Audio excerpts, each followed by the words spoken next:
Durante o evento em São Paulo, o ministro da Fazenda, Fernando Haddad, ele chegou a demonstrar ainda não saber qual será o seu futuro nas eleições de 2026, mas assegurou que não será candidato. Quem acompanhou essa declaração foi o Marcelo Matos, que chega ao vivo com mais informações. Uma ótima tarde a você, excelente semana. O que mais o ministro Fernando Haddad revelou sobre essas articulações para o ano que vem, hein? Ótima tarde, Marcelo.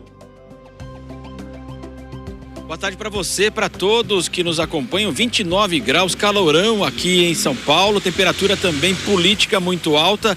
Você sabe, né, Bruno, que nós tivemos as eleições municipais, o PT perdeu muito espaço, o PSD foi o grande vencedor das prefeituras pelo Brasil, vários temas como a segurança vão voltar para 2026 e é evidente que já estamos chegando agora em outubro, praticamente um ano das eleições presidenciais, todas as articulações muito adiantadas, os pré-candidatos à presidência estão se posicionando todos os dias no noticiário, mas nós sabemos também que é a hora da escolha do deputado federal, estadual, senador e principalmente os governos estaduais, né? O PT nunca ganhou aqui, Haddad foi prefeito de São Paulo, capital, não conseguiu a reeleição, já foi candidato na última eleição, o governo perdeu para Tarcísio de Freitas, já foi candidato a presidente também, perdeu para o Bolsonaro e, portanto, fica agora, o PT inclusive perdeu os seus principais nomes após os escândalos do Mensalão, do Petrolão. Essa renovação é muito complicada e lembrando que o PT nunca ganhou o governo do estado de São Paulo. Haddad é sempre colocado, é sempre citado inclusive por Lula, né? Ele já o substituiu inclusive na disputa contra Bolsonaro e ele falou hoje sobre a questão política. Vamos ouvi-lo aqui na Jovem Pan. Não sei te responder o que eu vou fazer. Eu sei te responder o que eu fiz, o que eu estou fazendo, mas nesse momento, eu não tenho intenção de ser candidato o ano que vem, mas eu vou ter um tempo para planejar minha vida futura, em conversa com os meus amigos, meus companheiros, mas eu não tenho essa decisão tomada. Portanto, garantindo ainda que não tomou sua decisão, mas é um quadro importante, evidentemente, do PT, já foi prefeito, repito, e já disputou a presidência e também o governo aqui do estado de São Paulo. O ministro da Fazenda, hoje então, Fernando Haddad, também falou da questão do tarifaço e ele garantiu o seguinte, não dá para você tratar essa questão como misturar política com economia. Vamos ouvi-lo. Eu quero crer que vai se iniciar em algum momento um debate racional. Primeiro separando o que é econômico do que é político. O presidente dos Estados Unidos pode ter a preferência que ele quiser, né? E manifestar essa preferência. Isso não é muito usual um presidente querer se meter na eleição de outro país, mas acontece às vezes, de sempre demonstrar simpatia e tudo mais. Acontece muitas vezes. Mas tentar usar a tarifa como arma política, na minha opinião, é um equívoco que deveria ser corrigido o quanto antes. E nós estamos trabalhando nessa direção.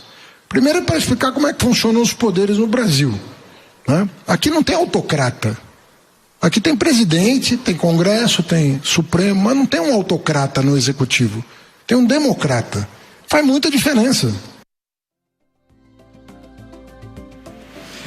Pois é, né? Nós tivemos então toda a sinalização com a participação de empresários brasileiros, conversando com o presidente dos Estados Unidos, Donald Trump, na Assembleia Geral da ONU, ficou aquela situação de uma possibilidade de um encontro, uma possibilidade de um telefonema, enfim, a situação melhorou bastante para o governo na semana passada em relação às questões relativas aí justamente ao tarifaço. Do outro lado, desde que essa questão do tarifaço entrou, a questão política misturada com a economia, a popularidade do presidente Lula subiu em razão de todo o trabalho que foi feito pelo deputado federal Eduardo Bolsonaro. A situação por presidente Lula, nós tivemos aí ele alavancou praticamente a popularidade do presidente Lula e agora a situação bastante conturbada em relação à direita na escolha do seu candidato para 2026. Daqui a pouco nós voltamos com mais informações. Retorno agora aos estúdios aqui na Jovem Pan.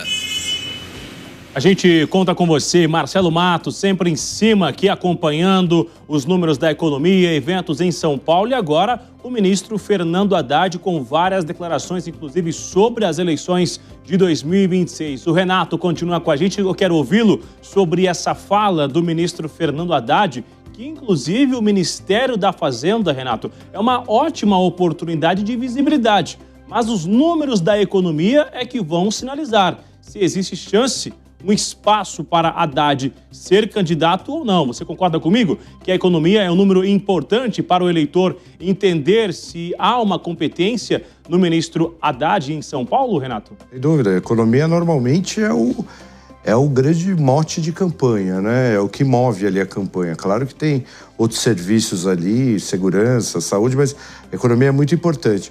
A gente já teve esse fato em 1994 com o ministro da época da Fazenda, Fernando Henrique Cardoso, né? Que fez o Plano Real e venceu as eleições presidenciais. Mas eu acho que agora é muito diferente, né? O PT tem seu teto em São Paulo, histórico. Ele nunca fez o governo do estado, grandes dificuldades, só ganha a capital ali quando tem um ambiente muito ruim, como na época do ex-prefeito Celso Pitta. São grandes mudanças, né? Ou depois do governo Serra Barra Kassab, no auge de Lula, né? Ali em 2011, 12.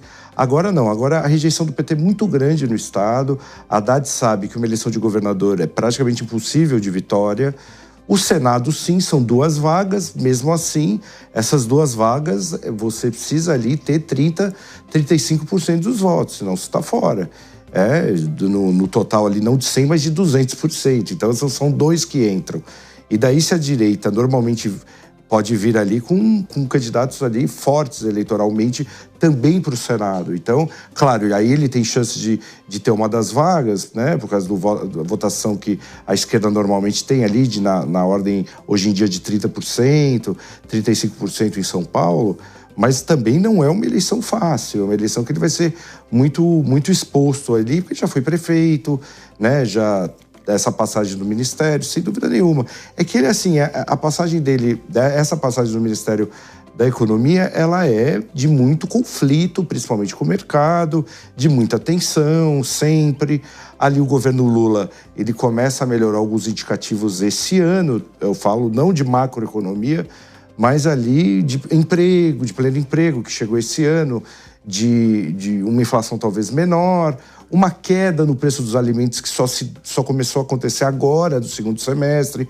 Tinha melhorado o preço dos alimentos em 23, mas em 24 piorou tudo outra vez. Então, ali o eleitor na ponta, ele não visualiza tanto o Haddad ali com alguma melhora, não. E São Paulo, histórica, dos últimos anos, aumentou demais a rejeição ao PT ali, principalmente da época da Lava Jato. Então, ele sabe ali, claro, vai ser muito mais uma missão ali, talvez, do presidente Lula e do PT para ele aqui, porque ele é um grande player ainda, para pelo menos segurar uma parte de votos do que realmente uma vontade própria ali dele, talvez. Pois é, Dorgan, isso eu também quero comentar com a Cássio Miranda agora, porque o que a gente observa é que o próprio Haddad já está se colocando fora, né? Pode ser o Senado, né? Nem o Senado ele confirma. E por outro lado, o próprio presidente Lula não está mais trazendo essa popularidade para o Haddad, né? A gente não vê essa vontade do próprio presidente Lula de colocar o Haddad de novo no centro ali das discussões. O que se tem dito lá por Brasília é que Lula quer uma vaga para Boulos no Senado, inclusive queria Boulos no Ministério. Cássio, e aí? Realmente Boulos hoje pode ter mais chance na esquerda do que Haddad? Eu acho que a gente tem que olhar para 2 fatores, Márcia. Chance de ser candidato e chance de ser eleito. No que diz respeito a uma eventual candidatura, eu acho que o Boulos tem todas as condições, primeiro porque é de um partido aliado, então isso contribui para uma eventual composição política e dos quadros políticos que estarão ao lado da candidatura de reeleição do presidente Lula. Porém, eu acho que em termos eleitorais, de viabilidade eleitorais, os dois enfrentam mais ou menos as mesmas dificuldades. O Dorgan bem disse, o PT historicamente tem um teto no estado de São Paulo e os dois bateriam neste mesmo teto. Então eu acho que são dois candidatos viáveis, são dois candidatos possíveis, mas eu não vejo como fáceis estas candidaturas. No que diz respeito à indicação de Boulos para o ministério, a gente precisa lembrar que quem for alçado a um ministério a essa altura do campeonato precisará exonerar em abril, para que cumpra o calendário eleitoral. Então, a assunção de Guilherme Boulos para ministro está condicionada a dois fatores, imagino eu. Ele fazer um curto mandato como ministro ou, o mais plausível, é ele exercer este ministério até dezembro de 2026, portanto, abrindo mão de qualquer possibilidade de candidatura. E eu acho que esta segunda possibilidade é a mais plausível, porque ele abriria mão do seu espólio eleitoral para outros candidatos de esquerda, porque ele teve um voto ideológico de esquerda, e transferiria parte do seu prestígio na esquerda ao presidente Lula e a sua tentativa de reeleição, sem contarmos que ele levaria o PSOL de porteira fechada, apoiando a candidatura do presidente Lula. Então, acho que essa equação eleitoral, ela independe só de uma eventual vitória ou de uma eventual derrota nesta candidatura ao Senado. Existem outros elementos alicerçados nessa equação e este conjunto de elementos é quem determina quais são e quais deixam de ser os candidatos.